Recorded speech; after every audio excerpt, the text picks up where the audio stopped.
지난 2021년 6월 부산에서 열린 마덱스 전시회에서 우리 해군이 보유하게 될 경항공모함 모형이 공개되었습니다. 여기에는 현대중공업의 모형과 대우조선해양의 모형, 그리고 해군의 모형, 이렇게 세 종류가 공개되었으며 각자 특징적인 설계 형상을 보이며 보는 이들의 눈길을 끌었습니다.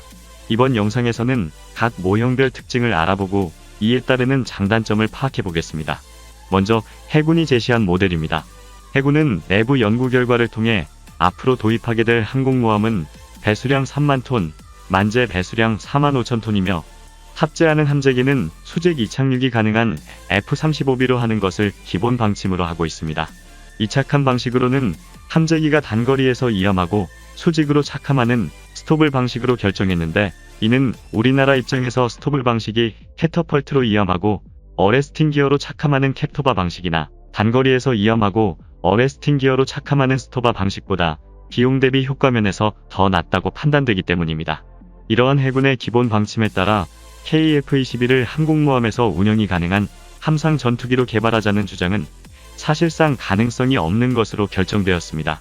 또한 통상적인 경항공모함에서 운용되는 조기경보 헬기도 포함하지 않기로 했는데, 그 이유는 해군의 항공모함이 한반도 인근 해역에서 주로 작전할 것이기 때문에 육상에서 발진하는 조기경보기와 해상 초계기의 지원을 받게 될 것이고, 만일 항공모함이 남중국해 등으로 진출하게 되면 반드시 미 해군의 기동함대에 편입되어 그들의 조기경보기로부터 지원을 받을 것이기 때문입니다.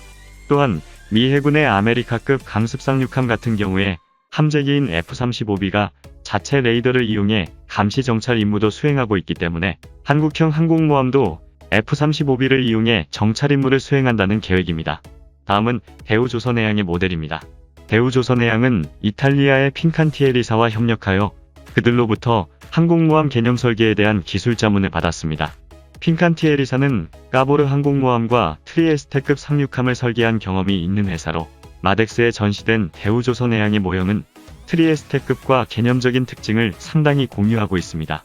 만재 배수량 4만 5천 톤급에 전장 263m, 전폭 47m이며 최대 속도는 27노트입니다. F-35B의 경우 내부 경납고에 12대, 항공갑판에 16대 등 28대를 주기할 수 있으며 회전익 항공기만 운용할 때에는 최대 24대를 운용할 수 있습니다. 현대중공업의 모형과 마찬가지로 두 개의 함교를 갖추고 있는데, 전방의 함교는 선박의 항해에 사용되고 후방의 함교는 비행 제어 센터 역할을 수행합니다. 단일 함교의 경우 함교로 인한 난기류가 발생하여 함재기가 이착함할 때 안 좋은 영향을 미치는 경우가 있는데, 이렇게 함교가 분리되어 있으면 난기류 발생을 억제할 수 있으며, 또한 두 개의 함교 사이에 엘리베이터를 설치할 수 있어 공간 활용 측면에서도 효율적이라고 할 수 있습니다. 무엇보다 이 모델의 가장 큰 특징은 스키점프대가 없다는 것입니다. 일반적으로 스키점프대가 있으면 함재기에 더 많은 연료와 무장을 장착할 수 있는 장점이 있고, 스키점프대가 없으면 그 자리에 더 많은 함재기를 실을 수 있는 장점이 있습니다. 대우조선해양은 더 많은 함재기를 싣는 방식을 채택한 것입니다. 하지만 그렇다고 해서 F-35B의 무장 탑재량을 포기한 것은 아닙니다. 대우조선해양은 F-35B의 회수 중량을 늘리기 위해 SRVL 착함 방식이 가능한 갑판 시스템을 적용했습니다. SRVL은 영국의 퀸 엘리자베스 항공모함에서 운용되는 착함 방식으로 함재기가 6도 미만의 각도를 가지며 느린 속도로 갑판에 착함하고 일정한 거리를 활주한 후 브레이크를 이용해 정지하는 방식입니다.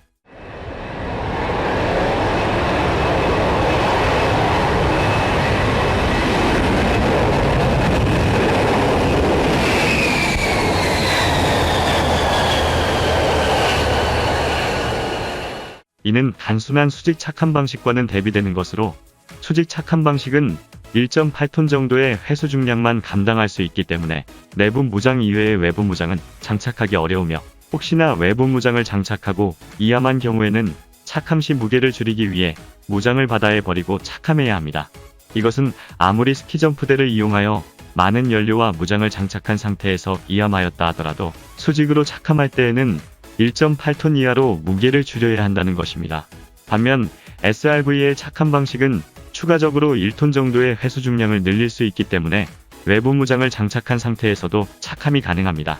다만 이러한 착함 방식은 착함 지점의 여유 공간, 제동을 위한 활주거리, 활주 안전 공간 등을 고려하여 착함 시 약 100m 이상의 공간을 할당해야 하기 때문에 항공 갑판의 효율적인 운용에 많은 제약을 받는다는 단점이 있습니다. 대우조선해양이 스키점프대를 설치하지 않는 또 다른 이유는 항공모함의 비행갑판이 265m로 여유가 있다는 것입니다.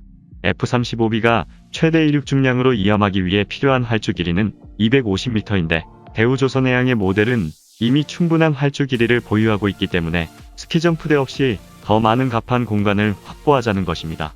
대우조선해양은 우리 해군의 기본적인 항공모함 개념을 충실히 구현하는 것에 설계 포인트를 두고 있으며 장차 해군의 요구사항이 변경된다면 스키점프대를 설치하는 것도 가능하다고 설명하고 있습니다. 다음은 현대중공업의 모델입니다. 현대중공업은 퀸 엘리자베스 항공모함 개발에 참여한 영국의 방위산업 기업인 밥콕과 협력하고 있습니다.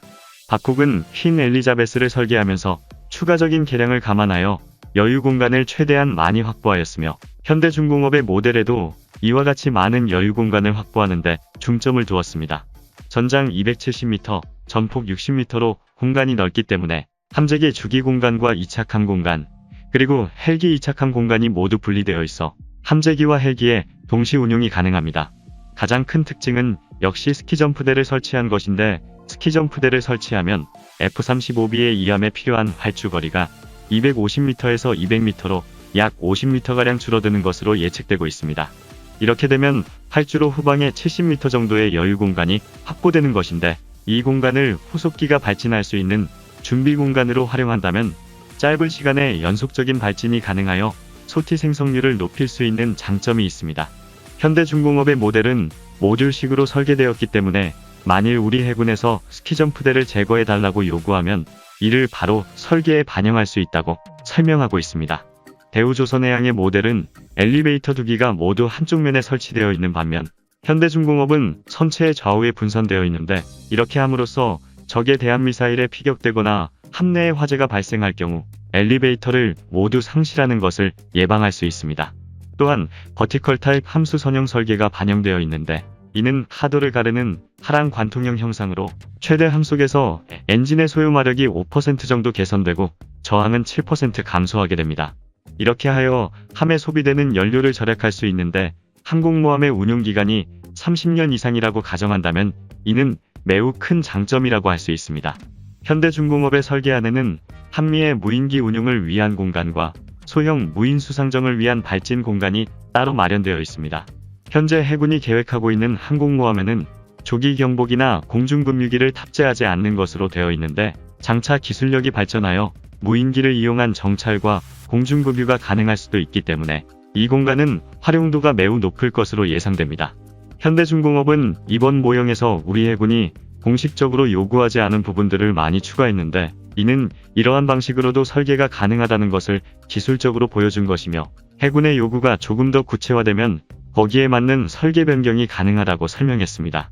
대우조선해양과 현대중공업은 한국을 대표하는 조선회사로서 그동안 다양한 전투함들을 설계한 경험이 있기 때문에 두 회사의 기술력에 큰 차이는 없을 것으로 예상됩니다. 치열한 경쟁을 통해 우리의 첫 항공모함이 우수하고 멋진 모습으로 건조되기를 기대합니다. 이상으로 마치겠습니다.